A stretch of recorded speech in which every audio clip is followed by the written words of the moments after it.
Word से जुड़ा और कॉन्टेक्स्ट बेस होना चाहिए, जिससे कि बच्चे को वो वास्तविक लगे, रियलिस्टिक सीखना लगे।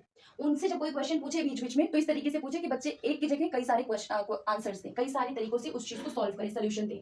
ये सब करने के बाद कुछ ऐसी एक्टिविटीज क्रिएट करें जो बच्चे ग्रुप में बैठ करके उस टॉपिक से रिलेटेड चीजें उनको सीखें और जानें। उसके बाद उनसे कहें जो कुछ भी उन्होंने सीखा है अब वो खुद से आकलन करें, या आपस में एक दूसरे से आकलन करवाएं, ग्रुप में, फ्रेंड्स में ही, और खुद से ही एनालिसिस करें, खुद से ही असेसमेंट करें। अब जब टीचर अपनी तरफ से अगर अभ्यास करवाए तो अभ्यास इस तरीके का होना चाहिए कि बच्चे चिंतनशील अभ्यास करें, मतलब कि किसी भी क्वेश्चन पर खुद से चिंतन करके, खुद से थिंकिंग करके उस चीज पे सोचने का काम करें। इससे क्या होगा, उनकी कॉग्निटिव थिंकिंग जो है, जो उनका थिंकिंग का है या फिर उनका लॉजिक वगैरह है, तर्क करने की जो क्षमता है, वो सारी चीज उनकी बढ़ेगी अगर चिंतनशील अभ्यास करवाएंगे। तो बच्चे को ज्यादा से ज्यादा प्रोत्साहित करें कि वो इंटेलिजेंट क्वेश्चंस पूछें, कॉन्टेक्स्ट बेस्ड क्वेश्चन पूछें। मतलब ये तो आप इंपोज नहीं कर सकते उनके ऊपर। अगर आपने ये सारी प्रोसेस अच्छे से की है तो बच्चा इंटेलिजेंट क्वेश्चन ही पूछेगा। तो उनको आप इंकरेज करिए कि ज्यादा से ज्यादा क्वेश्चन पूछें और उनको थोड़ा सा इनडायरेक्टली प्रेशर दीजिए कि वो खुद से चिंतन करके आंसर दे चीजों का। तो ये टीचर का रोल होता है क्लास में। तो ये रोल ऑफ टीचर था। अब कर्ट लेविन, कूट लेविन की थ्योरी पढ़ लेते हैं,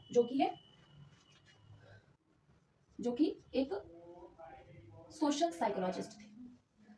कूट लेविन जो कि सोशल साइकोलॉजिस्ट थे। ठीक है, देखते हैं। अब यहाँ पे जो आपकी मेन समझने वाली चीज है वो क्या है, लाइफ स्पेस। क्योंकि जो मेन कंफ्यूजन होता है वो इसी बात पे होता है कि लाइफ स्पेस या जीवन स्थान क्या चीज है। अगर हम इन्वायरमेंट की बात करें तो इन्वायरमेंट दो तरीके का होता है। पहला तो फिजिकल इन्वायरमेंट, मतलब कि भौतिक वातावरण। पहला होता है फिजिकल इन्वायरमेंट, भौतिक वातावरण, जैसे कि वाटर है, सॉइल है, माउंटेन्स हैं। ये सारी चीजें किसमें आएंगी, ये सब चीजें भौतिक वातावरण में ही तो आएंगी। और एक होता है साइकोलॉजिकल इन्वायरमेंट, एक होता है साइकोलॉजिकल इन्वायरमेंट। साइकोलॉजिकल इन्वायरमेंट मतलब किसी भी कैसे भी वातावरण में बैठे हुए हो, उस वातावरण में हमारी मन स्थिति कैसी होती है, या फिर मानसिक रूप से हमारे क्या थॉट्स होते हैं, क्या फीलिंग्स होती हैं, क्या मोटिव्स होते हैं, उनको साइकोलॉजिकल इन्वायरमेंट या फिर मनोवैज्ञानिक वातावरण बोला जाता है। जैसे कि आप मान लीजिए किसी बहुत सुंदर नदी में बैठे हुए हैं, बोट के थ्रू बैठे हुए हैं। वो नदी क्या है, आपकी फिजिकल इन्वायरमेंट है। वो जो बोट है वो भी आपका फिजिकल इन्वायरमेंट है। लेकिन वहां बैठ करके आप जो सोच रहे हो, जो आपकी भावनाएं हैं उस टाइम पे, जो आपके मोटिव्स हैं, तो उस टाइम पे वो आपकी साइकोलॉजिकल इन्वायरमेंट होगा।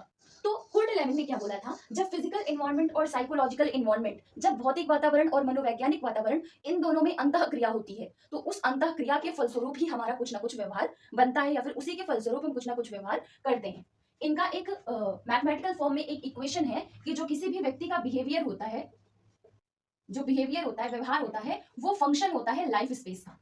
लाइफ स्पेस, जीवन स्थान। लाइफ स्पेस में कौन कौन आएगा, या फिर जीवन स्थान किन किन चीजों को कहा जाता है, जो व्यक्ति है